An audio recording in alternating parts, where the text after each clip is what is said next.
Reincarnated with the strongest system. Chapter 51, Job Advancement in the Midst of Battle. Sounds of laughter echoed across the river as the kids played tag in the water. They were not aware that 100 meters below them, countless dark-scaled crocodiles had started to raise their heads to look in their direction. A lone individual swam up. Its eyes locked on a young girl who was floating in the water. Its tail swayed back and forth behind it, boosting its speed. Its huge mouth gaped open and its razor-sharp teeth glistened in the murky depths. 50 meters 40-20-10. Its cold-blooded eyes showed no mercy as it went in for the kill. It was about to bite the unsuspecting child when a 5-meter-long ice lance pierced through the water and penetrated its wide-open mouth. The dark-scaled crocodile let out a cry as its body squirmed under the surface of the river. "Everyone get out of the river! There are monsters hiding in the depths!" William shouted. "Hurry!" If not for the fact that the surface of the river beside the girl had been stained with blood, no one would have believed him. The young girl screamed in fear as she swam towards the land. Several of the children also backed away in fright as they watched the river's water start to churn. Suddenly, a giant gaping mouth broke the river's surface. It was a crocodile that was over 10 meters long. And its eyes locked on the children with predatory lust. "Centennial dark-scaled crocodile," one of the adults gasped in shock. "Quickly! Evacuate the river now!" The centennial beast opened its mouth wide and shot out a concentrated cannonball of water. The hairs on the back of William's neck stood on end as he felt the feeling of impending death fall upon him. Ice wall. William created 5 ice walls in front of him, creating 5 layers of protection. He wanted to cast more, but there was not enough time to do it. The water ball instantly broke the first 2 ice walls, and pushed through the third with ease. The boy only had enough time to brace himself for the impact as all 5 layers broke down in front of him. "Me!" Ella faced the water ball with its horns and neutralized it upon impact. Even so, the blast still sent her and William flying away for a few meters. If the 5 ice walls hadn't reduced the power of that water ball, Ella might have already been blasted into pieces. A trail of blood streamed down the corner of William's lips as he slowly stood up from the ground. Ella positioned herself in front of William in order to protect him from other surprise attacks. It was at that moment when hundreds of heads bobbed up the river's surface.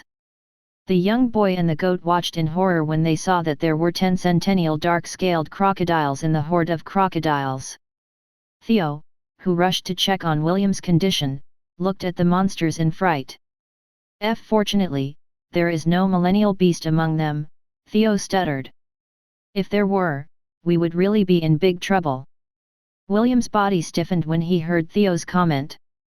He wanted to slap his good friend and shout, "Don't raise death flags, you damn fool!" There were 2 types of people that William hated the most when facing a battle of life and death.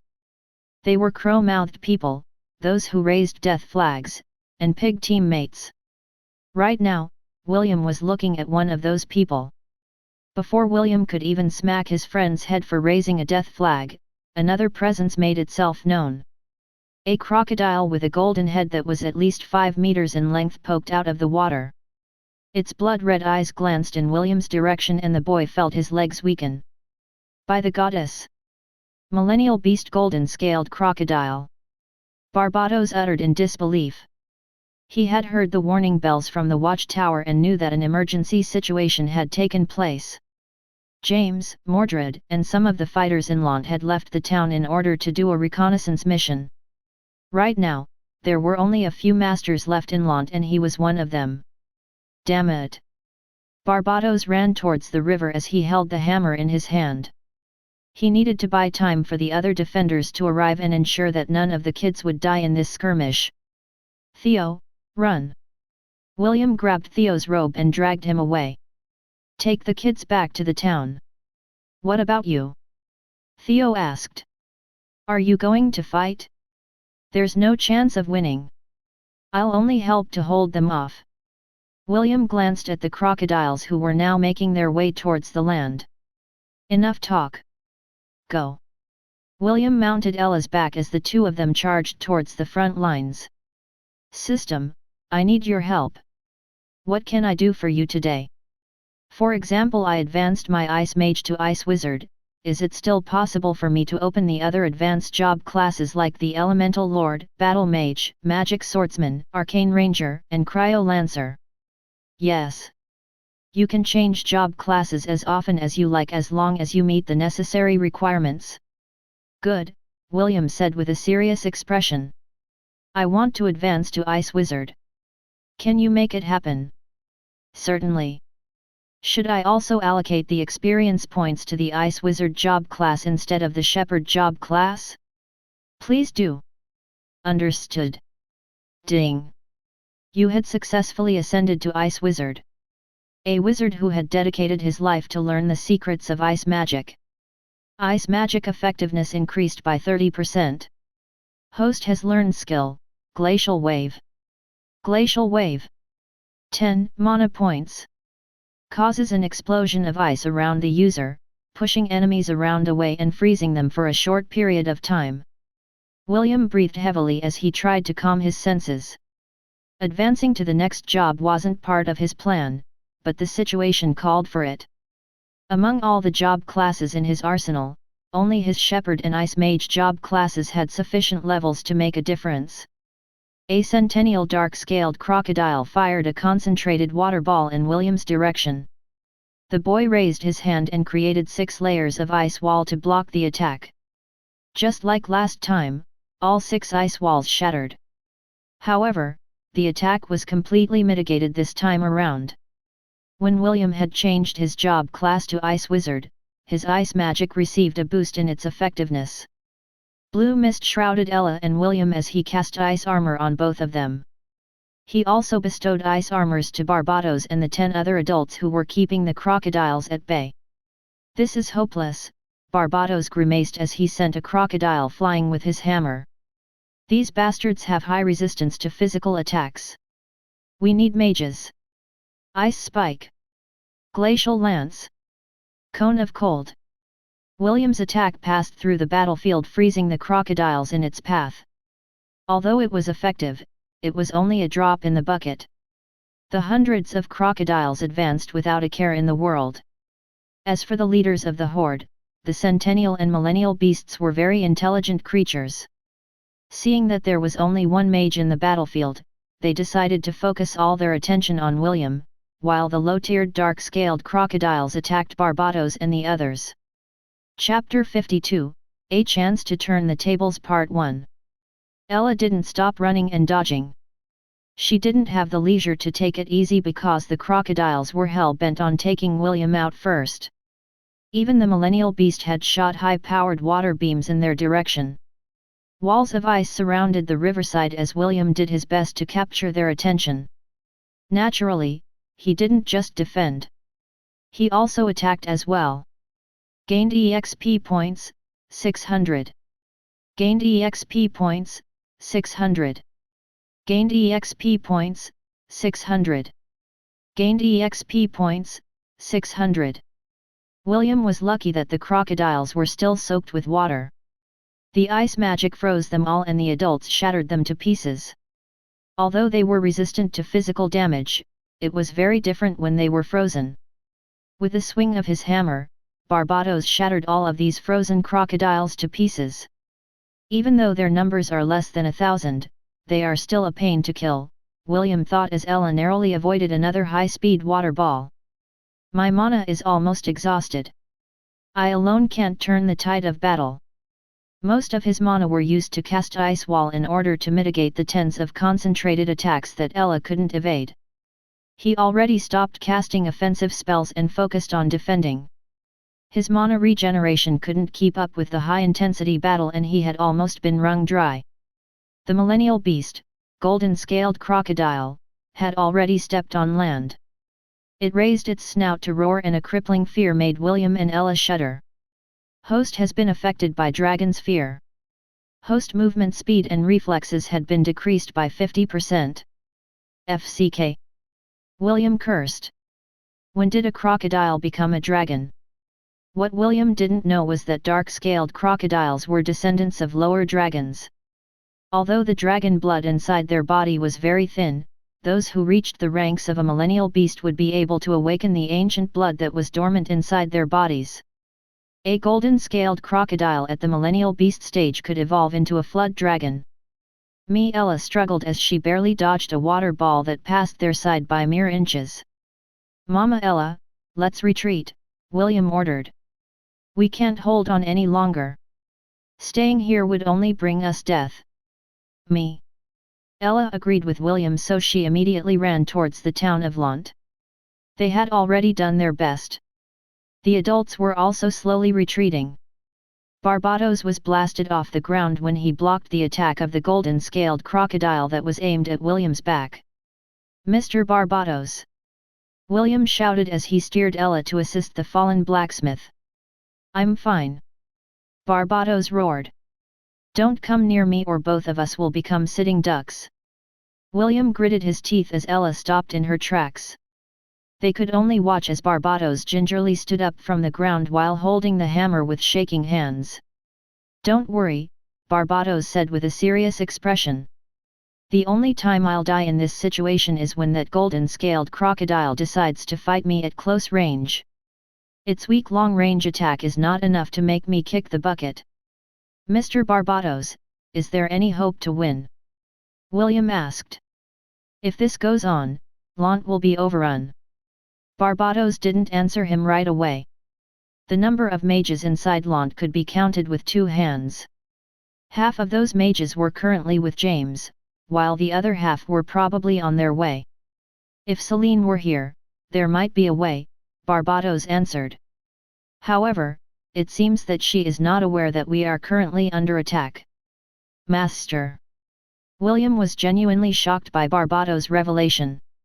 "Master is currently doing an experiment right now. This might be why she is not aware of our current dilemma." Barbados looked at William with understanding. "So that's the reason why Celine isn't here yet. We may still have a chance to turn the tables." The blacksmith of Lant took out a silver spear from his storage ring and stabbed it in the ground.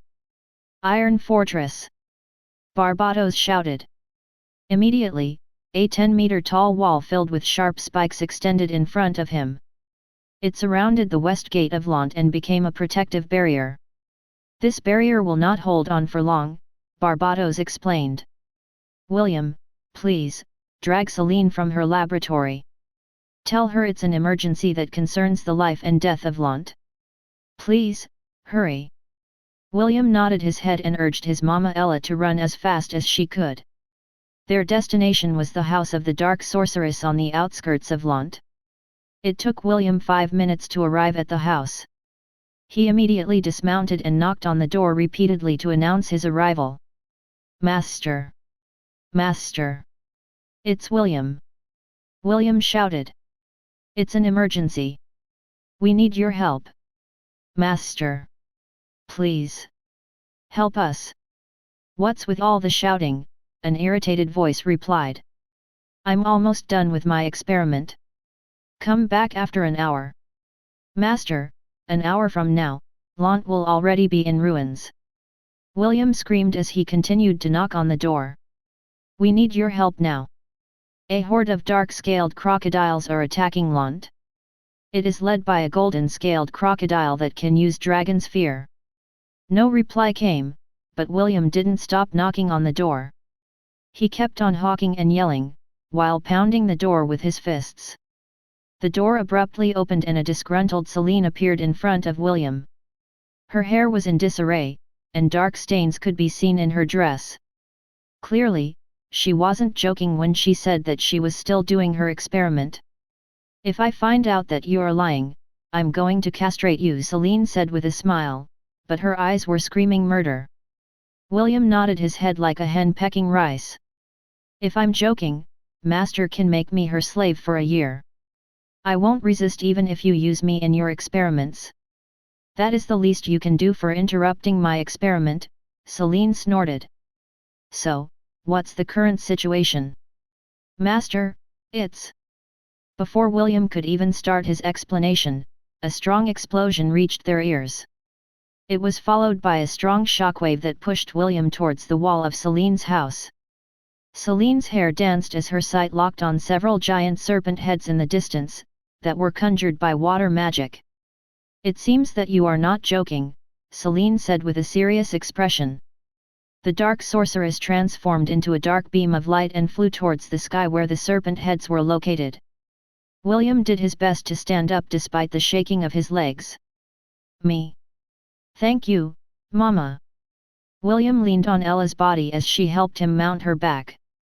5 minutes later, they returned to the west gate to check the current state of the battlefield.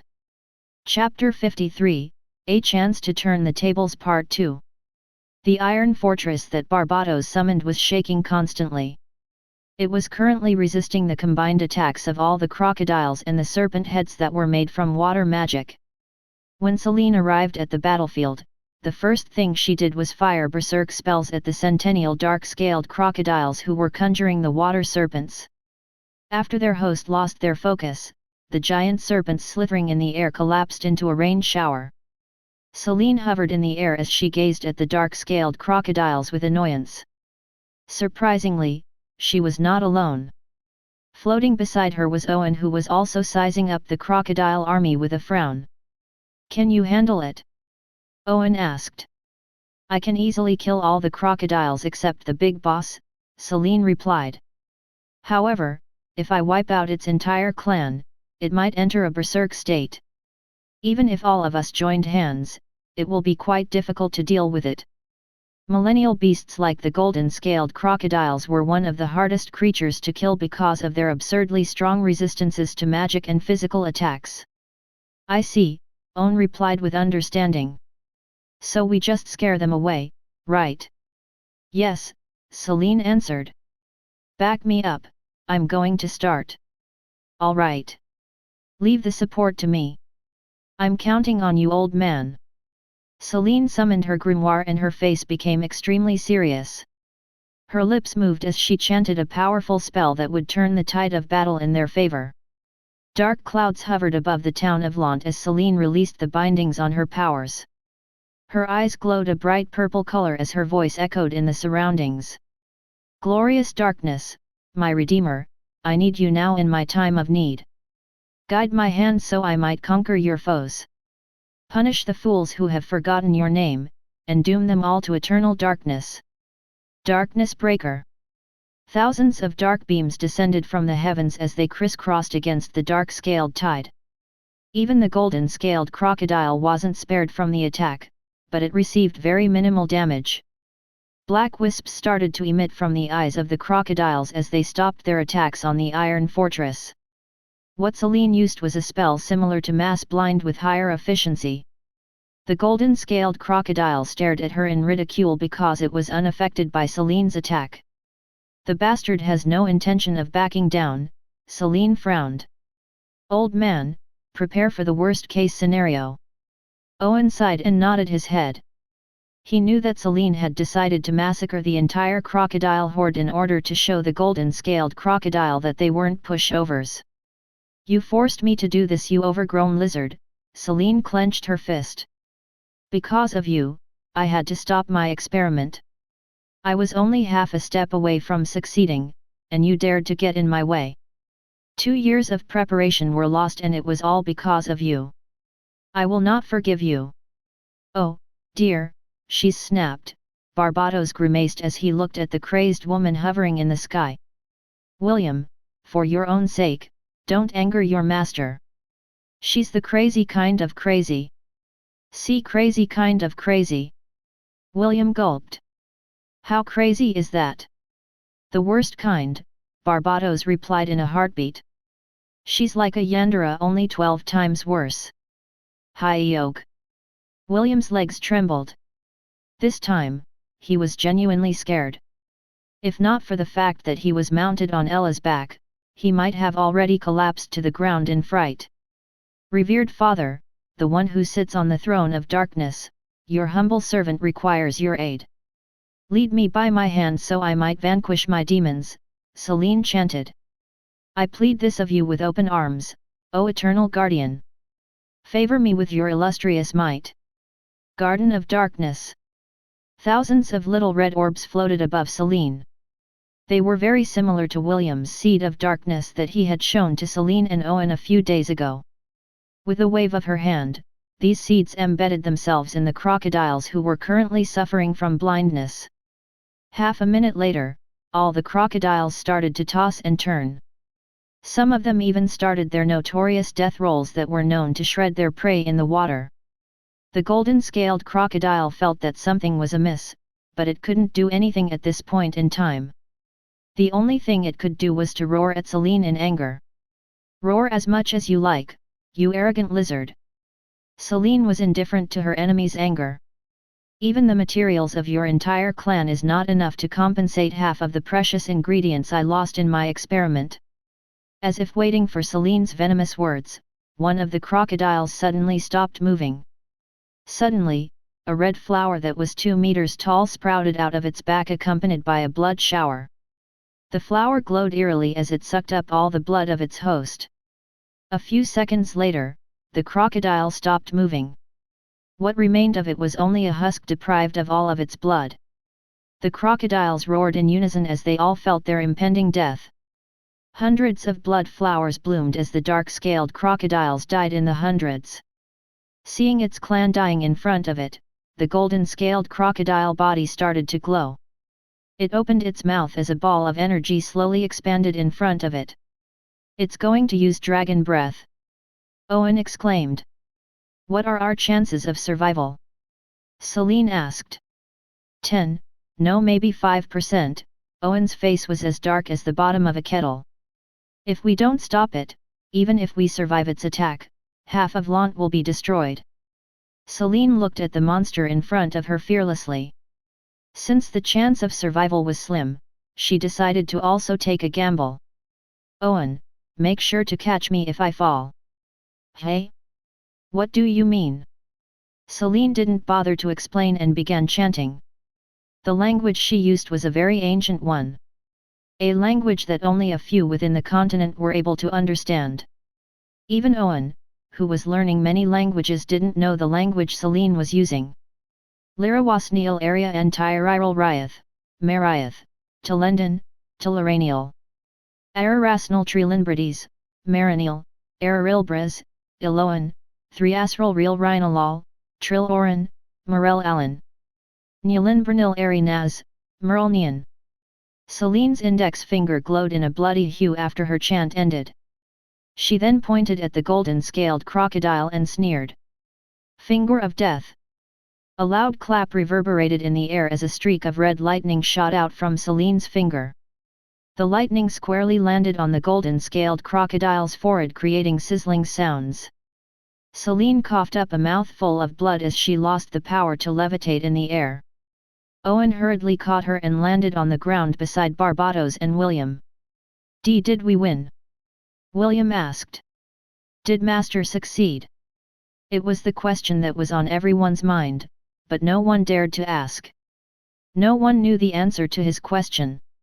No one dared to answer this question. Celine was already unconscious, while Barbados and Owen's gazes were focused on the golden-scaled crocodile in the distance. They were looking for any signs that might tell them that Celine's final attack had some sort of effect on the enemy before them. They watched in dismay as the ball of light, that hovered a few meters away from the crocodile's jaws, was still expanding. Owen and Barbados sighed. They concluded that Celine had failed. The finger of death had a minuscule 1% chance to instantly kill a millennial beast in one strike. Celine knew that the odds were against her, but she still took the risk. But, it seems that her gamble had failed and now all of them were going to die from the dragon breath that was slowly gaining momentum. Owen was already chanting in an attempt to cast a barrier that would strengthen the iron fortress and help block the calamitous attack that was about to befall them. However, half a minute later, the ball of light completely disappeared. Without warning, the golden-scaled crocodile's head fell on the ground with a loud crash. Everyone was caught by surprise, including the crocodiles that were guarding their leader. A few seconds later, panic spread through the entire horde as the surviving members of the crocodile clan hurried towards the river in an attempt to escape. Out of the 10 centennial beasts, 6 still remained. They, too, didn't even bother to linger and roared to their subordinates to rally to their side. They led the survivors away and left Lant to find another hiding place where they could recover the numbers that they had lost in this battle. Although they had lost terribly, it would only take 2 years at most to increase their population again. The battle against the crocodile horde ended in such an unexpected manner that the people of Lant didn't even know how to react. Ironically, the first one to shout and cheer was none other than the crow-mouthed Theo. He raised his fist and roared. It was as if he was the one who single-handedly fought against the golden-scaled crocodile and sent the entire horde packing in fright. Soon, more cheers erupted as the citizens of Lant followed suit. The children started jumping up and down while the adults patted each other's back. The 2 siblings watched all of this with awe and admiration. "I think I now understand how Lant survived the beast tide," Leah said with a tinge of envy. She looked at Celine with sparkling eyes as if she had found her idol. "Indeed," Cedric replied. He, too, realized that the people of Lant were not as simple as they seemed. Lant's rise is set in stone. He didn't want to admit it, but he had been impressed by how the citizens of Lant resisted the beast tide. His only regret was that Fuchsia didn't have such experts under their service. Perhaps, if there were people like Celine working for his father, then their territory might still be standing in the western region of the Hellan Kingdom. Chapter 54, Elven Prophecy Part 1. After the battle, Owen tasked William to look after Celine, while he went to treat the people that were injured during the defense of Lant. Celine wasn't in any kind of danger. She was just thoroughly exhausted. While doing her experiment, she didn't eat or drink anything because what she was doing required extreme focus. Fasting in this manner was fine since she was already used to such a lifestyle. However, getting dragged away to fight a high-level battle while not in her peak condition still took a toll on her body. William looked at the disheveled woman with pity.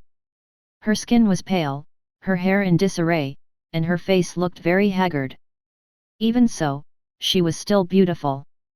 The young boy wasn't able to stop himself from praising Celine even in her current state. Currently, he was taking his master back to her home while riding on Ella's back. Celine was very light, so it was not hard for William to hold her in place.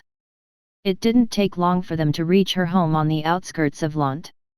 "Mama Ella, can you open the door for me?" "Me?" Ella pushed the door with her hoof and it opened without any resistance. Due to William's strength stat, it was quite easy for him to carry Celine with both arms. "Intruder!" Oliver, the monkey parrot, shouted from his perch. "Intruder! Shut up, Oliver!"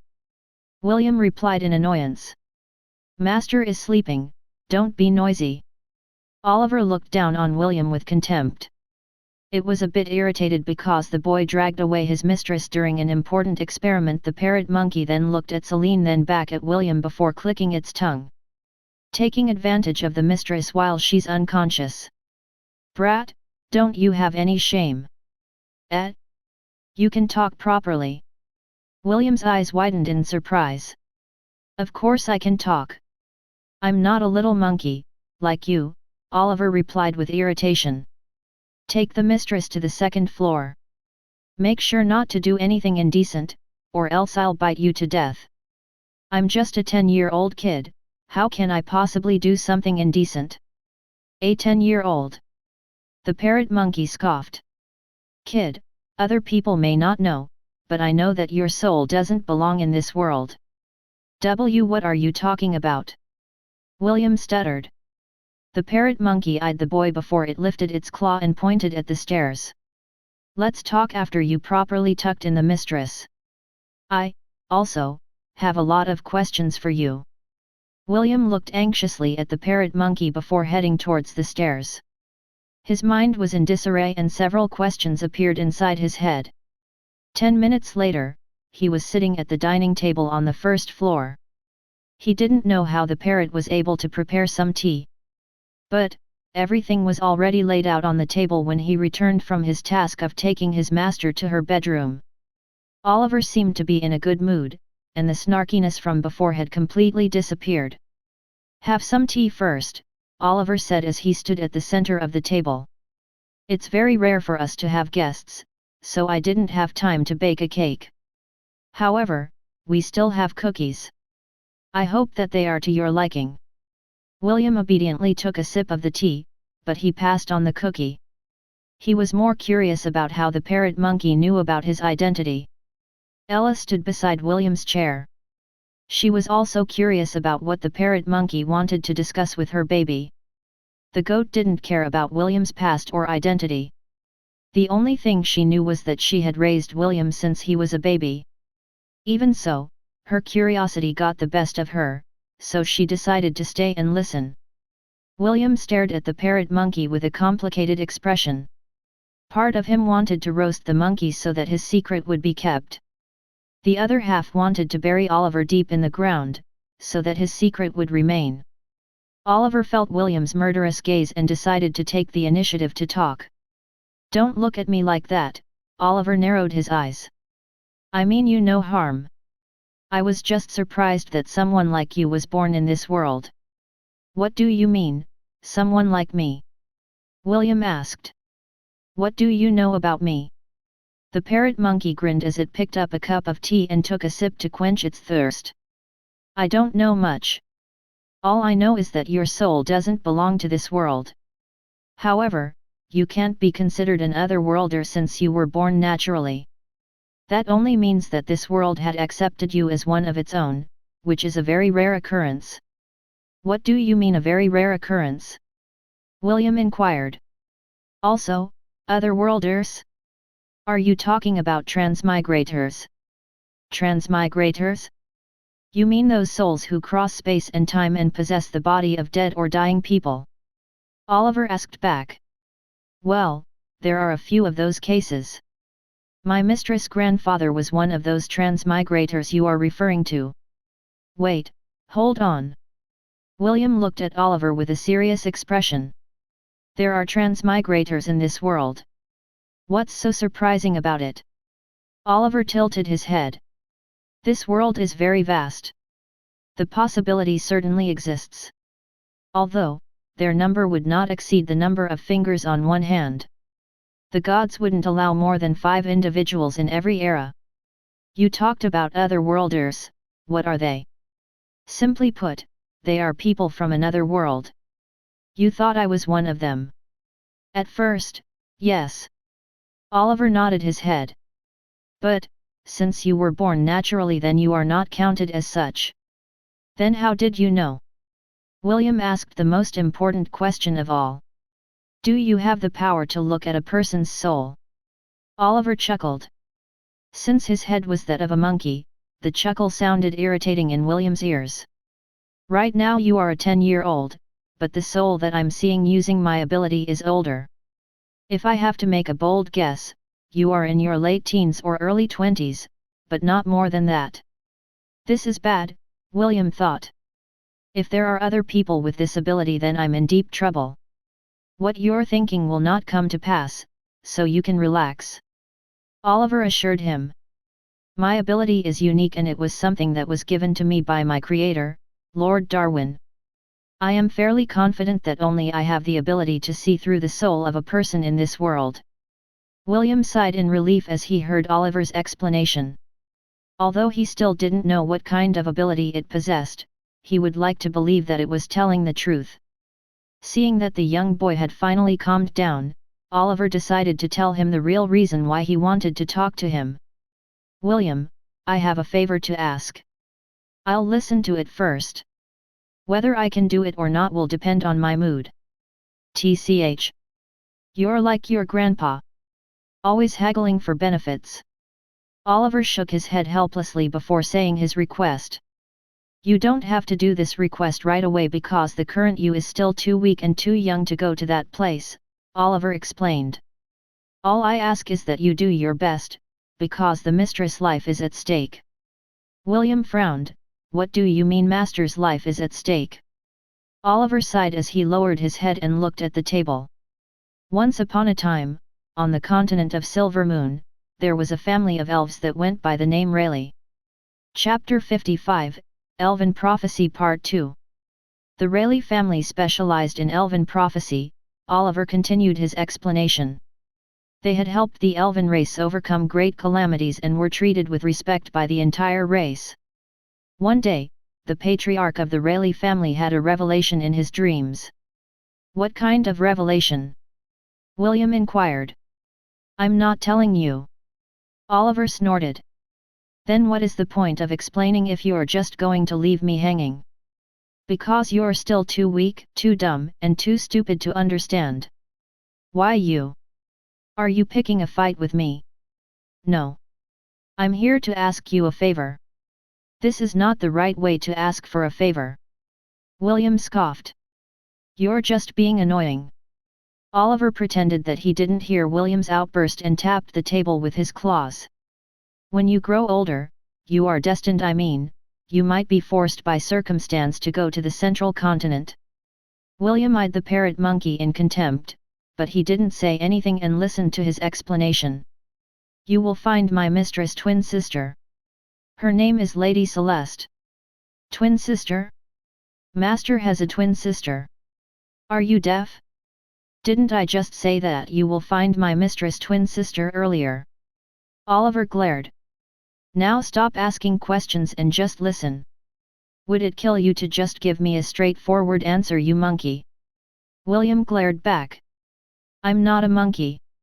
I'm a parrot monkey, Oliver growled. You uncultured swine. Me. Sorry, Miss Ella, Oliver apologized. Your son is making things difficult for me. Me. Okay. I'll try to lower my IQ to his level. Me. Ella nodded her head. William's face darkened. He really wanted to strangle the stupid parrot monkey in front of him for hinting that he had low IQ. What was worse was that his Mama Ella acknowledged that he had a low IQ. Mama Ella, what happened to the promised love between mother and child? William lowered his head in defeat. He felt that the world around him had lost all colors as he drank the lukewarm tea in his cup. As I was saying, when you visit the central continent, you will find Lady Celeste, Oliver said in a slow and clear voice as if he was speaking to a 3-year-old child. Unlike Mistress Purple hair color, Lady Celeste has light green hair and blue eyes. They look exactly the same, so it's impossible for you to not recognize her. Are you following me so far? Yes. Ah, by the way, how old are you again? 10. Okay, so 10 years ago that would make them 18, Oliver mumbled as he looked at the window of the first floor with a nostalgic gaze. The parrot monkey recovered a minute later and focused his attention on William. When you see Lady Celeste, tell her that Mistress needs the seed of life. That's it. That's it. So, I just need to tell her that Master needs the seed of life? William asked. Of course, you must also personally deliver the seed of life back to Mistress, Oliver replied with a serious expression. This is imperative. You cannot entrust it to anyone else. Do I make myself clear? Understood. William nodded. However, I don't understand one thing. What is it that you don't understand? How come you're so confident that I'm going to go to the central continent? Because the southern continent is too small for you. Oliver raised his head and stared straight at William's face. His voice was very confident, as if everything he had said had already been set in stone. Also, since you are Mistress' disciple, you still need to go to the central continent whether you like it or not. And why is that? William asked with a raised brow. It's a matter of pride, Oliver replied. Any master would want their disciple to succeed, and for that to happen, you must go to the central continent. Only there will you find the things that you are lacking. William was still half in doubt, but he still decided to accept Oliver's explanation. Although the southern continent is not exactly small, it isn't exactly big either. You could easily fit 10 southern continents in the central continent. That just shows how vast the central continent was. Even so, William didn't really feel like going there. Although the life in Lant was crude and simple, it was peaceful. Also, the southern continent has many good things to see as well. He bid Oliver goodbye after finishing their discussion. The boy also promised to return the next day to check on Celine's condition. Although it doesn't show on his face, William was also worried about his master. Oliver watched William's retreating back from the window of the house. When the boy's image could no longer be seen, a sigh resounded in the room. He could still remember his master, Lord Darwin's sad expression as he told Oliver the prophecy that the Rayleigh family had decreed. On the third day in the month of the High Priestess, a pair of twins is going to be born. One an elf, her blood diluted with darkness. The second, pure-blooded, a genius rarely seen in the world. On their 18th birthday, the Prince of Darkness will be born. One of them will be his bride, the other will be left out in the storm. Ruin and destruction will follow in his wake. His happiness or sorrow will drive you awake. In the end you must remember, not all things are meant for forever. In the end you have nothing to lose. It just depends on how you choose. Oliver, watch over Celine for me, Darwin said. If you ever meet that prince, make sure to check his character. If you think that he is dangerous, dispose of him. Regardless of the consequences, you must eliminate him. Master, what if he's not dangerous? How can he not be dangerous? He is the Prince of Darkness. He is bound to be dangerous. Oliver didn't want to argue with his master, but he was someone who didn't like to murder people in cold blood. What if he's not? If he really isn't a bastard, then I guess you can spare him. Just make sure that he won't bully Celine or Celeste when he grows up. Do I make myself clear? Yes. Master. 28 years have passed since then, Master, Oliver said softly. I have finally found him. But, it seems that he is indeed not an ordinary prince. Oliver's eyes could see through the soul of people using the ability Eye of the Soul. He had stayed by Celine's side in order to keep a lookout for the identity of the Prince of Darkness in the prophecy. He was surprised to see that William's soul was that of a teenager, and not only that, his soul contained 3 divinities. Oliver knew that the fabled prince had finally made his appearance. As to whether he would be a messiah or the bringer of ruin, Oliver didn't know. All he knew was that if William turned out to be a threat to his mistress, he would honor his promise with his creator, Lord Darwin, and kill him. William, I hope you don't disappoint me, Oliver muttered as it closed its eyes. For your sake, and mine. I pray that the day where I have to personally end your life will not come to pass. Oliver didn't know who the bride of the prince would be. The prophecy was vague, so no one could tell if the chosen one would be Celine or Celeste. However, one thing was for sure. Only one of them would be chosen, while the other would be cast to the side. As Celine's guardian for many years, Oliver was biased towards her. If William was really the prince of the prophecy, he would rather have the boy choose Celine rather than the spoiled genius of the Elven race, Lady Celeste. If the boy is really good, maybe I should help and play matchmaker. Oliver pondered. Should I send Master a letter and tell him that the prince had appeared? The parrot monkey thought for a long time before finally deciding to write a letter. He reasoned that since this was an important matter, his master must be informed as well. What Oliver failed to foresee was that his action would send ripples through the elven continent of Silver Moon. These ripples would find their way to William, which would in turn, make his life more complicated than it already was. Chapter 56, A Mother's Love. After leaving Celine's house, William was about to return to the Ainsworth residence when he heard the loud cry of a crane coming from the sky. Ella raised her head and saw a large crane with a wingspan of at least 5 to 6 meters. The Angorian goat bleated a greeting, and the crane let out another cry in response. William rarely saw cranes in Lont, and this particular crane was bigger than the ones he had seen in the past. Its white and pristine feathers glistened in the sunlight, and the golden marking on its head gave it a majestic and regal appearance. It gazed down at William with warm and gentle eyes, as if it was looking at an old-time friend. The white crane circled above William's and Ella's heads twice before landing a few meters away from them. After giving the crane a closer look, William estimated that it was at least 2 meters tall. Ella's ears perked up as the white crane started to walk towards them. It was not giving off any hostile vibes, but Ella raised her guard just in case. When it was only 2 meters away from William and Ella, it stopped. A soft cry escaped its beak, as if trying to converse with them. William had only communicated with goats, so he was surprised when he actually understood what the crane had just said to him. "My name is Skyla." That was the message William received from the white crane. It looked at him with a gentle gaze as if waiting for him to give his reply. William. "My name is William von Ainsworth," William replied. "This is my mama Ella." "Me. Cruo." Skyla let out another soft cry as she raised her leg. With a glance, William noticed a cylindrical tube tied on its leg. It was similar to the tubes carried by the messenger hawks in their estate. "For me?" William asked. Skyla nodded her head in acknowledgement.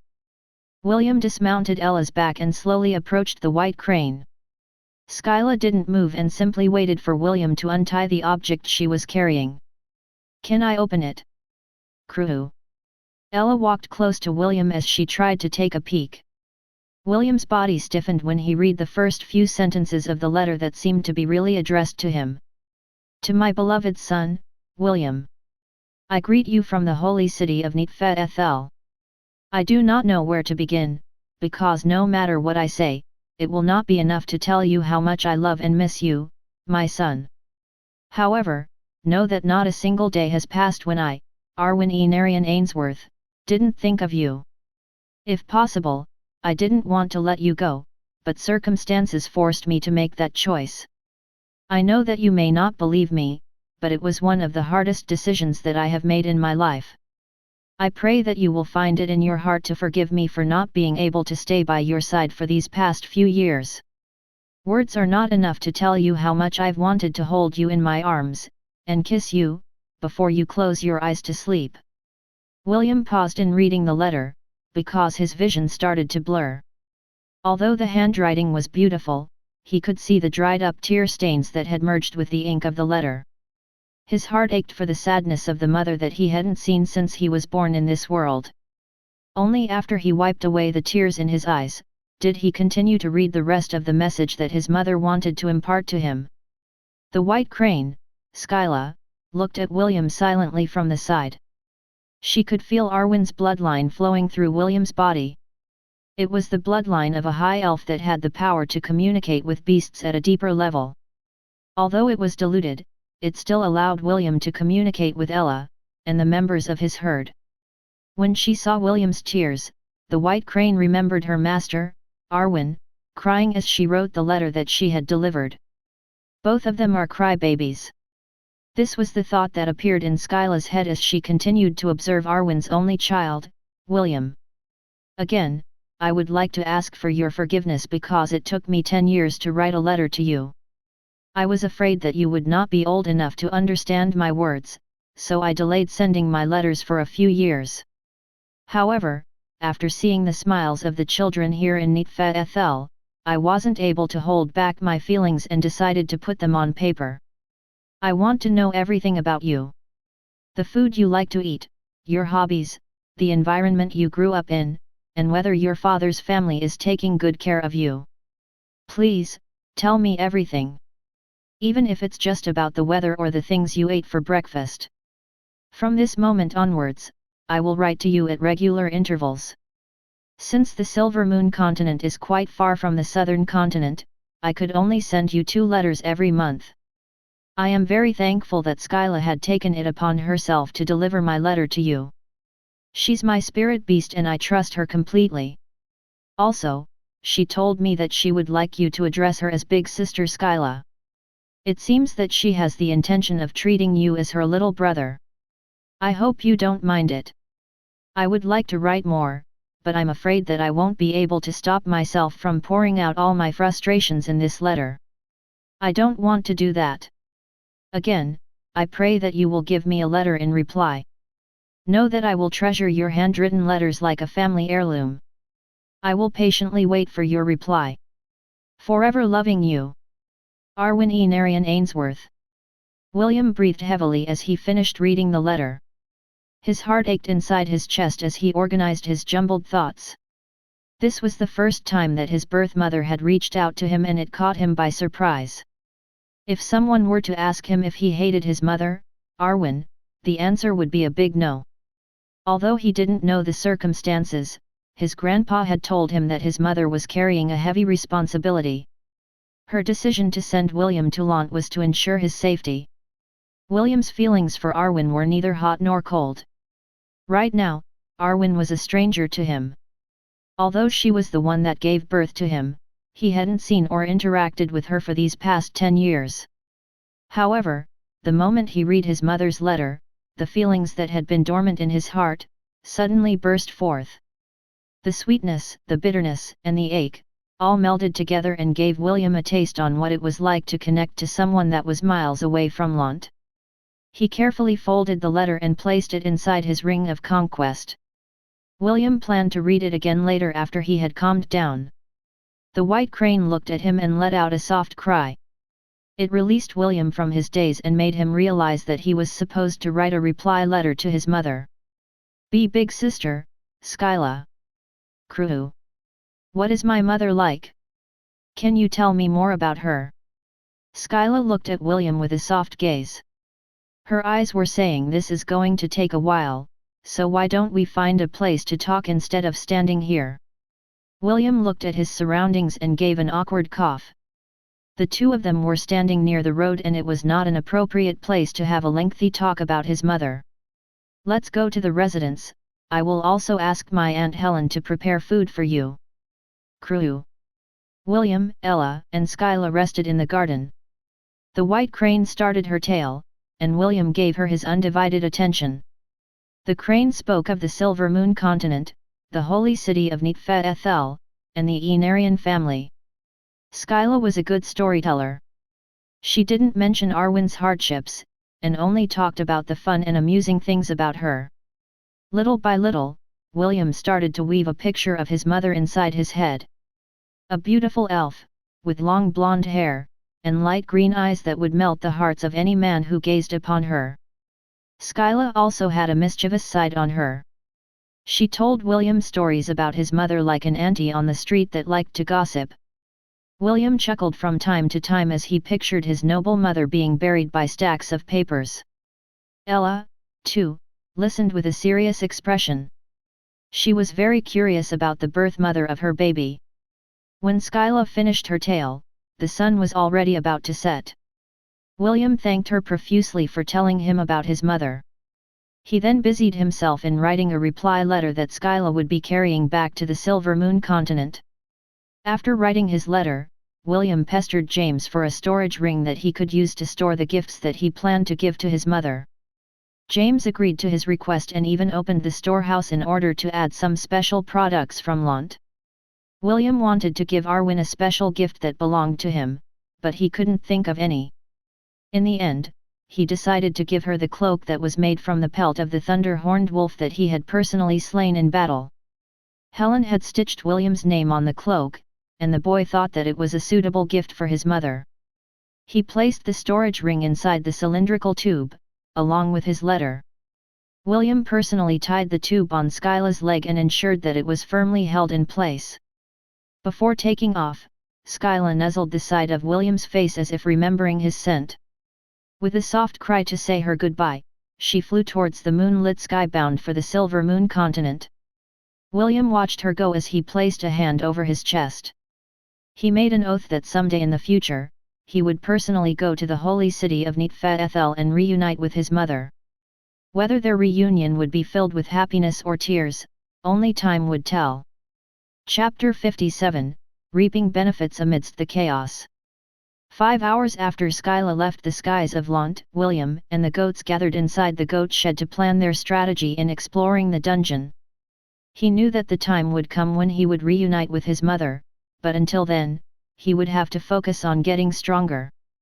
After a unanimous vote, everyone decided that they shouldn't go to the 14th floor where the Goblin Shaman resided.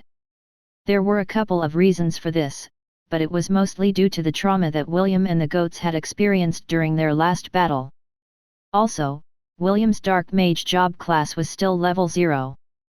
In order to fight against the Hobgoblin Shaman, William must first reach level 15 in order to gain sufficient skill points and learn the skills to counter its dark magic.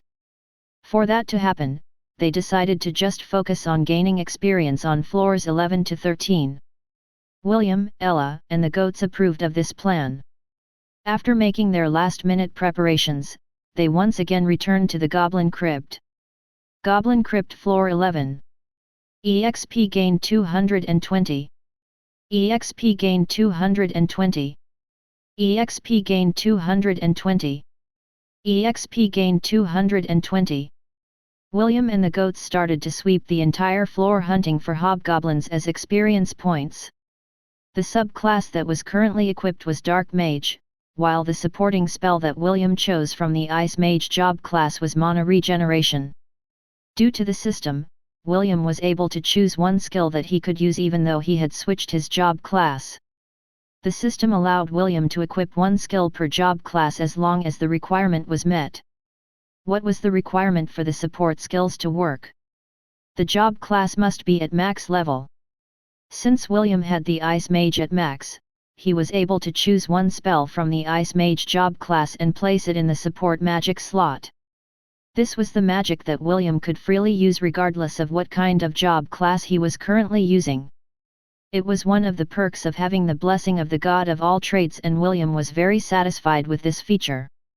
After all the mobs in the 11th floor had been cleared, they immediately headed towards the 12th floor. The teamwork of the goats was starting to bear fruit as their speed in clearing the floors increased. William and Ella didn't join the battle.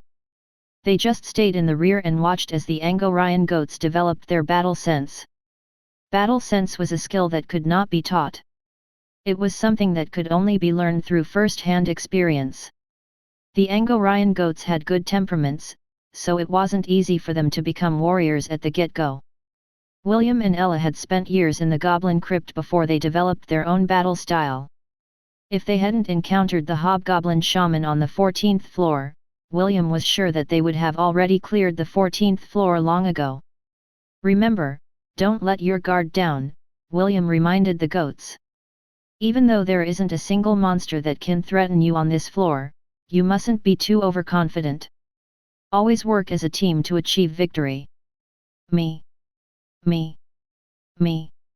The goats bleated their agreement as they focused on the new battles that they were going to face. It took them 8 hours to clear the 12th floor, and 10 hours on the 13th. William's Dark Mage job class had gained a total of 11 levels in this dungeon expedition. After clearing the 13th floor, he decided to return and call it a day. Ella and the goats had no complaints as well. Although the experience points they gained weren't much, they still managed to get a level each. Name, William von Ainsworth. Race, Half-Elf. Current EXP, 146,283/146,283. Dark Mage LVL 11. Current job EXP, 455/13,316. Name, Ella. Race, Angorian War Ibex. Level, 11.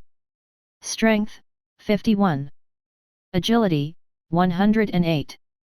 Vitality, 50. Intelligence, 40.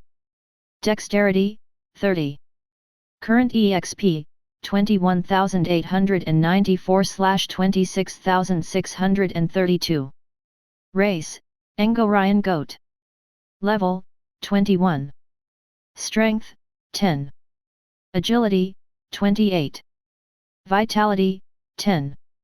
Intelligence, 2. Dexterity, 2.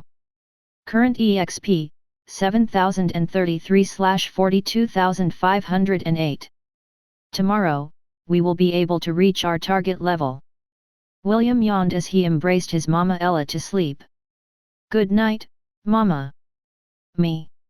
Ella nuzzled the side of William's face to bid him good night.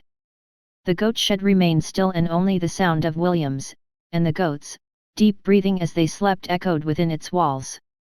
Ella watched her wards with a gentle gaze, before she, too, closed her eyes to sleep. Somewhere near the Windkeep Citadel, a great battle was taking place. James, along with the masters of Launt, were kiting the big shots of the beast tide from afar. They were trying to split the attention of the monsters in order to help the offensive of the Hellan Kingdom break the beast tide's battle formation.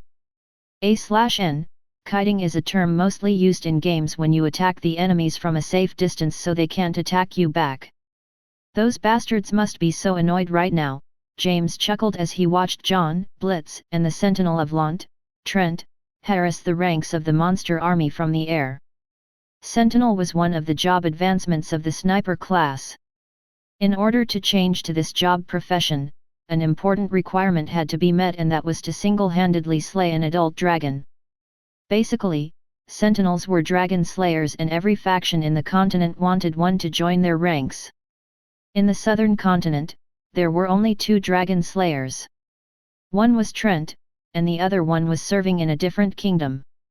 Marcus, who was seated on top of his mount, Thunder, nodded his head in agreement. We're lucky that the big boss of the beast tide was a flood dragon. Due to Trent's harassment, it couldn't command the monster army effectively. Even so, this will still be a very difficult battle for the kingdom, Jekyll commented. The beast tide has the Harpy Queen to command the army from the air. On the ground, they have the Lamia Queen and the Garm to take charge. Those 2 cannot be underestimated because they are very sly monsters. It's fine as long as we keep the flood dragon busy, a monk holding a wine jar said in a casual manner. According to my prediction, the winner of this war will be determined in 2 days' time. Dwayne, you already saw all the big shots in the monster army. James looked at the monk, who was happily drinking from the wine jar in his hand. At most we need to deal with 3 of them. What are our best choices? Dwayne burped and closed his eyes. Of course we need to take the flood dragon. It is the best catch and we can't let the nobles get it. As for the last 2, I think the Arabro, Golden Ape, and the Amphisbena, 2-headed serpent, will be very helpful in Launt. I can understand about the Amphisbena, but Arabro? That one needs careful consideration, James replied as he played with his beard. A single punch from that golden ape can demolish the walls of the Windkeep Citadel with ease. Ah, about that, boss, Dwayne said with a mischievous smile. I am looking for a beast companion, and that monkey is the one that I've always wanted. For it to appear here can be considered a fateful encounter, don't you agree? You still have a big appetite, James grinned. How confident are you in subduing it? As expected of boss, Dwayne grinned and pressed both of his palms together. I have already prepared for this day for many years. I alone can deal with that monkey. What I need to ask from everyone, and boss, is to just lure it to our direction. I'm confident that I will be able to subdue it with ease. Okay, we will move when the Hellan Kingdom launches their full offensive, James nodded his head. The night passed swiftly as James and the others lay in wait. They were like a pack of bandits waiting for the treasures to be drawn in their direction. For them, the outcome of this battle had already been set in stone. What they needed to do was to reap as many benefits as they could during the chaos, and return to Launt in a triumphant manner. Chapter 58, Time for you to become my slave. It's nice to see that you are looking very beautiful today, Master, William greeted Celine with a smile. Celine was seated on the couch on the first floor, wearing a black dress that covered every inch of her body except her neck and head. Even so, it wasn't able to hide Celine's beautiful curves that made William fall into a daze. In Celine's eyes, William was still a child, so she didn't pay much attention to his reactions. She nodded her head with a smile as she made a gesture for the little boy to come closer. Since you have accepted me as your master, it is only normal that I give you a gift in return, Celine said as she took a beautiful collar out of her storage ring. This is your gift as my disciple. Wear it proudly on your neck. William accepted the collar and appraised it using his skill. Collar of Wisteria. An ornate collar made from mithril forged by an elven master from the Silver Moon continent. This collar is embedded with runic language that makes whoever wears it become Celine dy Wisteria's slave for 4 years. Increases resistance to curses by 50%. Cannot be removed except by Celine dy Wisteria. High oak. William almost dropped the collar in his hands as he read its information. Master, this collar is too precious, William stuttered. Allow this humble disciple of yours to decline your magnanimous gift. I am not deserving of your grace. He then hurriedly tried to return the collar, but Celine's smile froze him in place. What's this? Celine asked. I prepared this gift just for you, and you don't plan to wear it. Master, this humble disciple is not worthy. William answered with a serious expression. FCK. You think I'm stupid? Why should I wear a slave collar? This sir refuses to become a slave. Celine chuckled, but her eyes, that were locked on William, were screaming murder. Little Will, are you defying your master's orders? Master's orders are something that this disciple would gladly follow, William replied in a respectful and righteous tone. However, I am not deserving of this amazing gift that Master has bestowed upon me. But, I insist that you have it. In that case, I will treasure this gift with all my heart. William hurriedly placed the collar of Wisteria inside his ring of conquest, but the magical artifact refused to be stored inside it. Celine watched this scene with amusement. William huffed and puffed in an attempt to force the collar to the storage ring, but it yielded no results. William, wear it, Celine ordered. If you do, I promise to give you additional rewards. Master, it's fine. I don't need any additional rewards, William stated in a righteous manner. Being your disciple is all the reward that I need. Brat, are you going to wear it or must I force you to wear it? I'm not going to wear it. Haha. It seems that you're not as stupid as you look, but it's too late. Your fate was sealed the moment you entered my house. Celine let go of any fake pretenses and cast a paralyzing spell on William. The boy's stiff body fell onto the floor, which startled Ella, who was standing by his side. Ella realized that her baby was in danger, so she immediately charged towards Celine in order to protect him. However, the dark sorceress had already anticipated this to happen. A blue orb shot from Celine's fingers and hit Ella at point-blank range. Immediately, the goat collapsed to the floor, deep asleep. Mama! William screamed. Master! What are you trying to accomplish by doing this? Even though his body couldn't move, his mouth was free to say whatever he wanted. I'm just strengthening the bonds of our master and servant, master and disciple relationship, Celine answered with a smile. Now, little Will, time for you to become my slave. When Barbados told William that Celine was the crazy kind of crazy, he didn't believe him completely. Now, he had no doubt that his master was indeed crazy. For her to try to enslave a 10-year-old boy with a smile on her face, that was free of guilt, was a very scary thing to see. Celine took the mithril collar from William's hand and was about to put it on William's neck when the boy asked her a question. Master, why? William asked. Why must you do this? The young boy looked at Celine with a face filled with injustice. She could see the tears that were about to fall at the side of the boy's eyes as he spoke of his grievances. Little Will, don't think bad of me, Celine said in a soft voice that was as smooth as silk. It's just that my experiment failed because you disturbed me when I was at the crucial stage. Don't you know? I spent many years gathering those ingredients. I spent a lot of resources to get them, and what did I get in return? A bunch of crocodile hides? This is not what you call equivalent exchange, my little disciple. Celine caressed the side of William's face. Either your grandpa pays me up in full, or you have to serve me for 4 years of your life. Either way, it would still not be enough to pay for the losses that I incurred to protect Lant. Still, isn't this unfair? William tried to use reason. Since when did life become fair? Celine asked. Her expression gradually became cold as she looked down at the boy on the floor. Little Will, you have no idea what fairness is. Life has never been fair. There are people who have to beg in order to live, and there are those that were born with a silver spoon on their mouth. Both are people, but their circumstances are like heaven and earth. William, the only one who gets to decide what is fair or not, is the one with the bigger fist. Celine's soft and delicate hand caressed William's cheek. Right now, I have the bigger fist. Because I am stronger than you, I can bully you. This is the law of the strong. Seeing William's unresigned gaze, Celine no longer argued with him and placed the slave collar on his neck.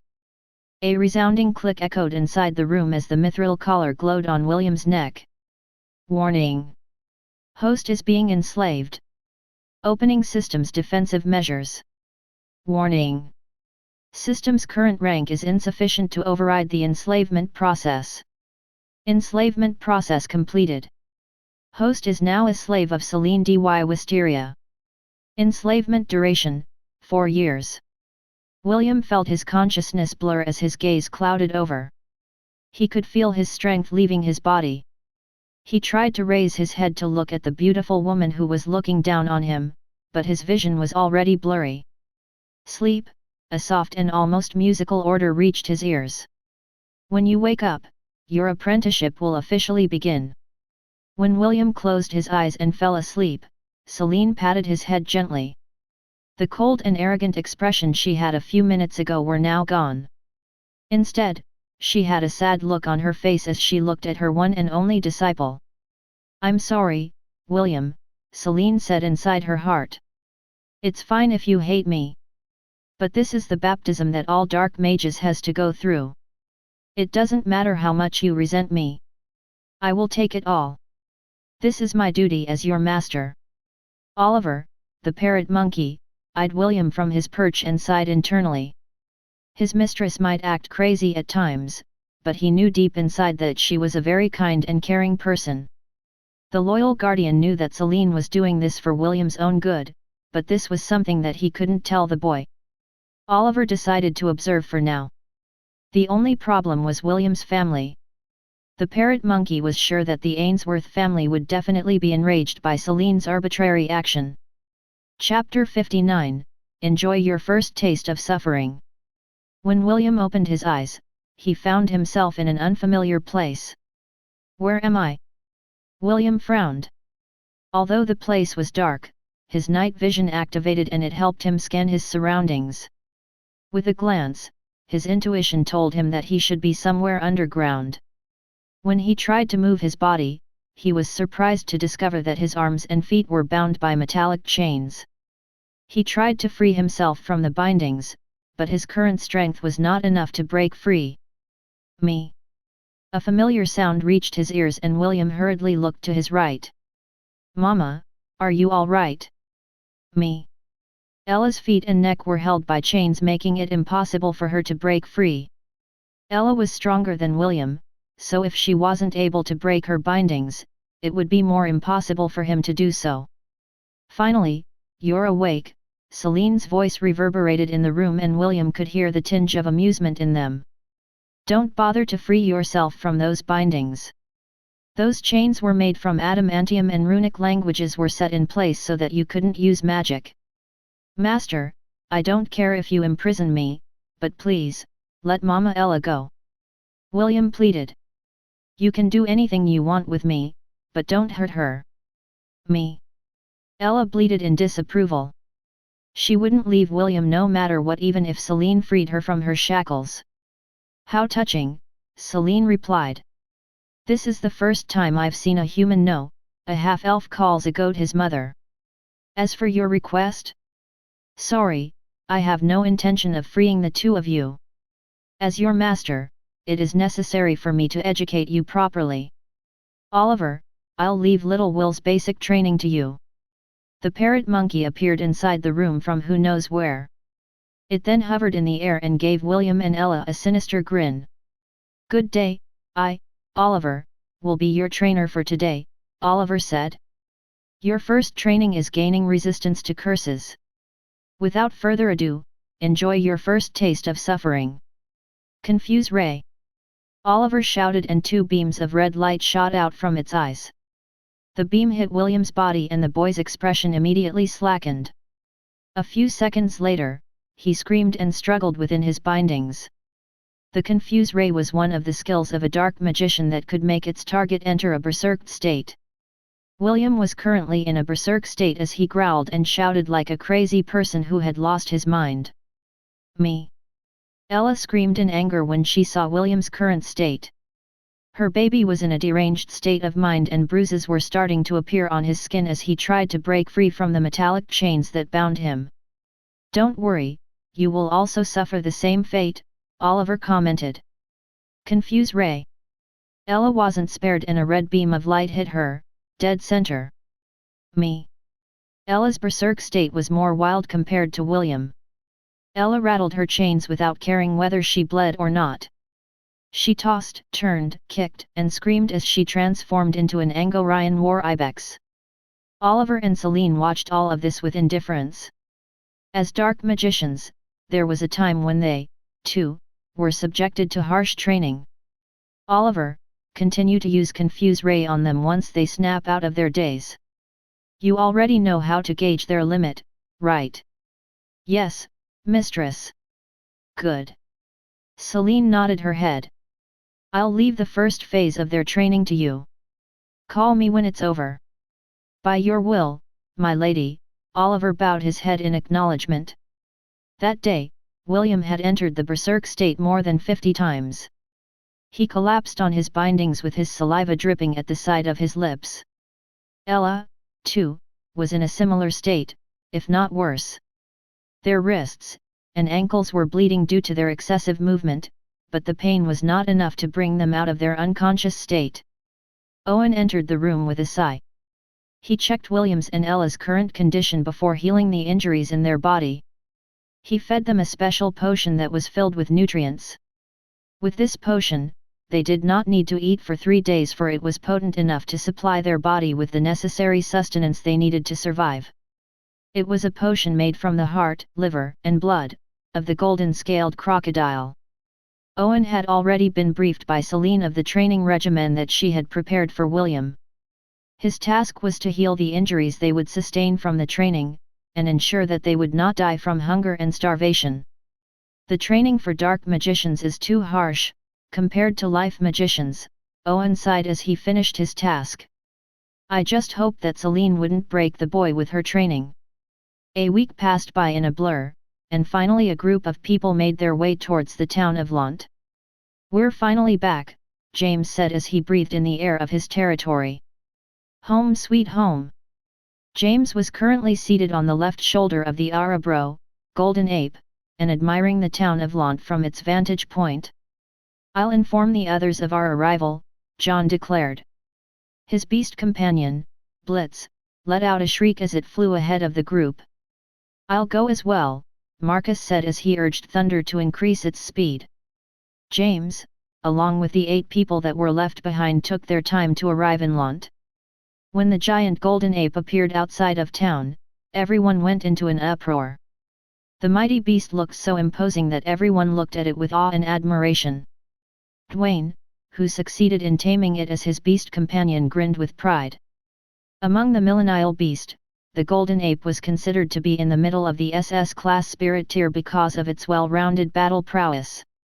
It was also the only beast who was capable of using the frenzy skill without losing its rationality. The frenzy skill is the upgraded version of Berserk. The Berserk skill would strip the user of its rationality in return for multiplying its strength 3-fold.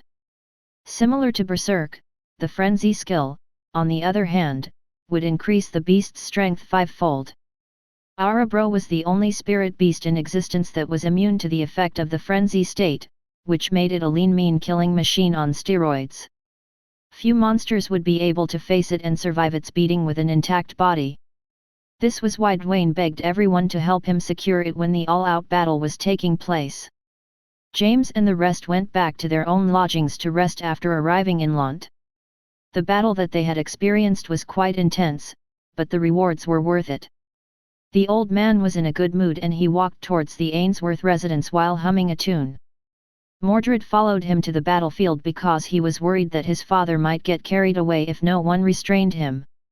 They had left Owen in charge of Launt while they were away, for they knew that they could count on him to handle everything even if they were not around. When the two men arrived at their home, the one who greeted them at the entrance was Helen. "Welcome back, sir, and young lord," Helen said with a smile. "Ah, Helen, how is everything?"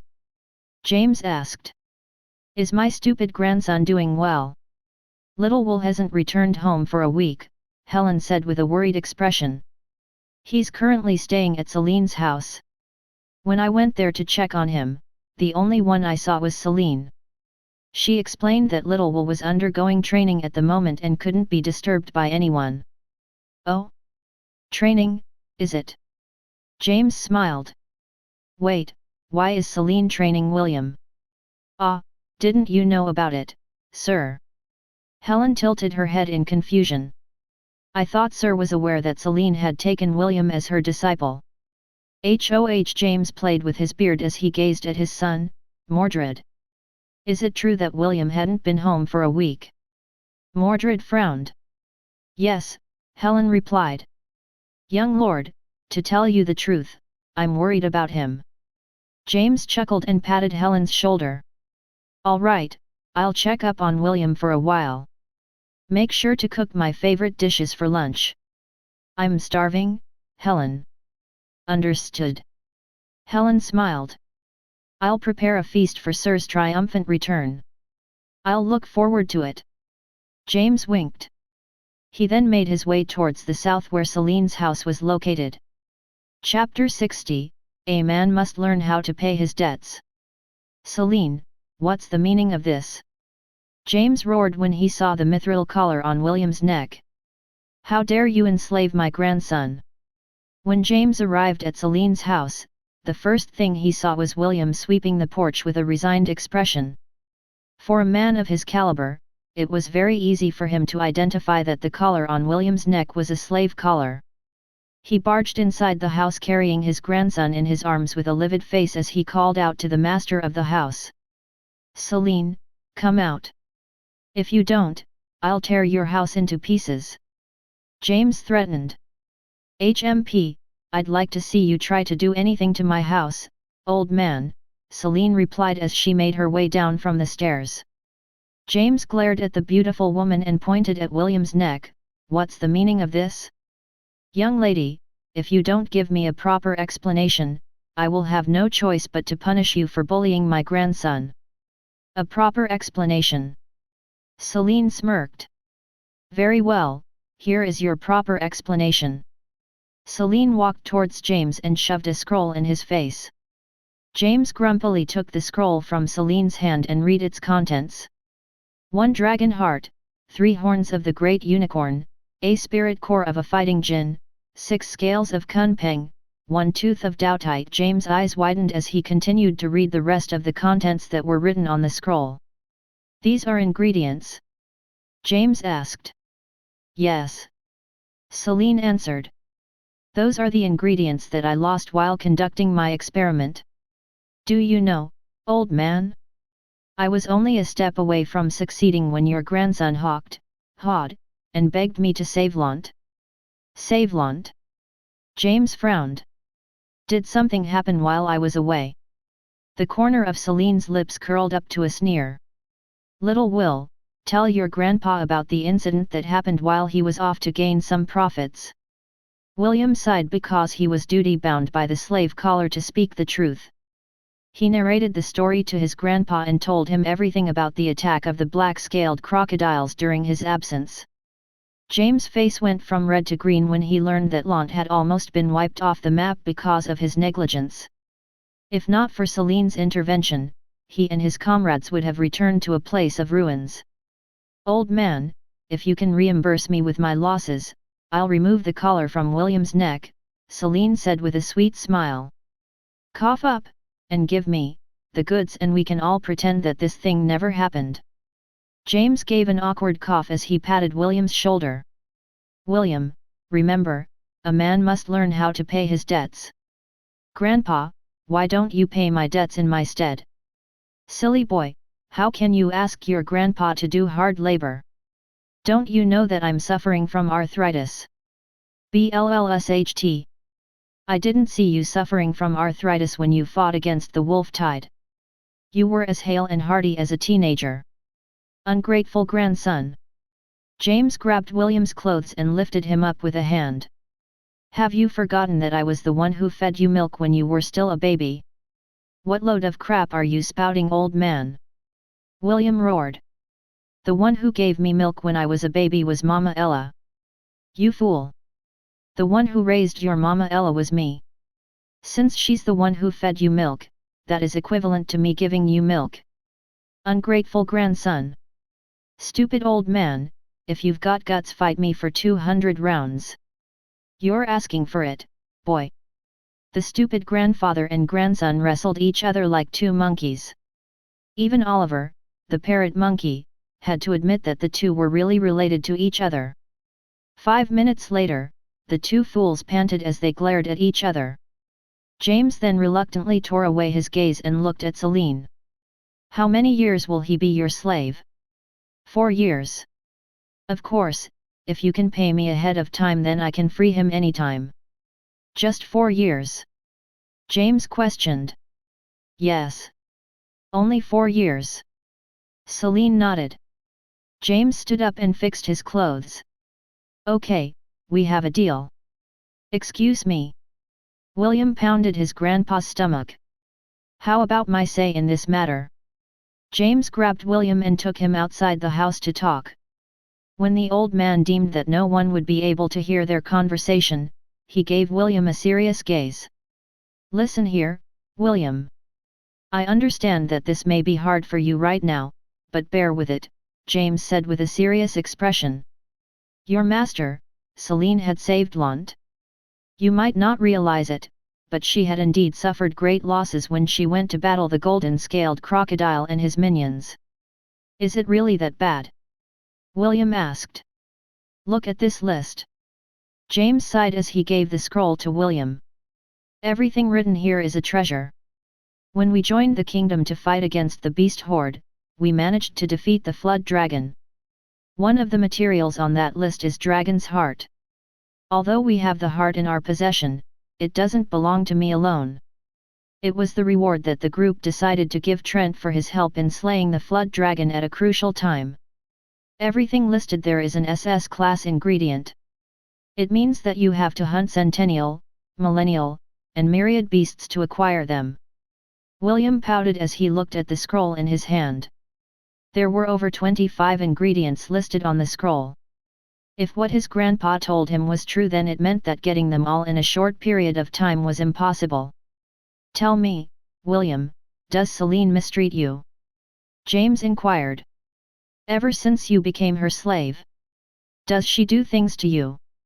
Grandpa, listen, Master tortures me every day, William whined. He told him all the bad experiences he suffered under Celine's hands. James listened to his complaints with a calm expression. His expression didn't change even though William made the events more gruesome than they originally were. Is that so? James said in an unperturbed manner. Then, William, tell me, did you really not gain anything from those experiences? That. William wanted to say he didn't gain anything, but if he really did it, he would be lying. That what? James stared straight at the young boy's eyes. Did you really not gain anything? William lowered his gaze and sighed. I did gain something. But, Grandpa, it really hurts. Have you heard of the saying, what doesn't kill you makes you stronger? James smirked. This is exactly what is happening to you right now. Although you are suffering, you are also getting stronger. In the end, isn't it a good thing? Seeing that his grandson had finally calmed down, James chuckled and lifted him off the ground. He then placed him on his shoulders as he took him to a hill overlooking Lant. What is that? William gasped as he pointed at the Arabro at the distance. What a big monkey! Ape, not monkey, James corrected. That is an aura bro, one of the gains we acquired when we went to Windkeep Citadel to fight against the Beast Tide. I want one too. William said with sparkling eyes. It looks so cool. It does look cool. James agreed. It was at that moment when Ella arrived beside the two of them. She didn't find William in Celine's house, so she decided to follow their trail, which led her to a hill overlooking Launt. After admiring the coolness of the golden ape in the distance, James took William back to the Ainsworth residence to have lunch. A feast was waiting for them when they arrived and William ate with gusto. Mordred, Anna, Leah, Cedric, and Helen were shocked when they saw the collar on William's neck. All of them became angry, but James explained the situation properly. Although Mordred, Anna, and Helen were still unresigned, they decided to trust James and let the matter go. However, that didn't stop Anna and Helen from spoiling William by piling heaps of meat on his plate. After lunch ended, James decided to take William back to Celine's house. Will, I know that this may sound cruel coming from me, but 4 years as Celine's slave is a small price to pay for the lives of the people in Launt, James said as he walked beside his grandson. If she hadn't stepped up to offer her assistance, many people would have died. I know, William replied. Grandpa, there's no need to say anything more. I understand. Although Master can get a bit crazy at times, she's a good person. That she is. James nodded. She's someone who knows what suffering means. Her entire life has been filled with suffering. Even now, she's still suffering. William, take good care of her. At least, here in Launt, I wish for her to suffer less. William really didn't understand what James was trying to say, but he still nodded his head. I will do my best, Grandpa. Me. Ah, I almost forgot about you, Ella.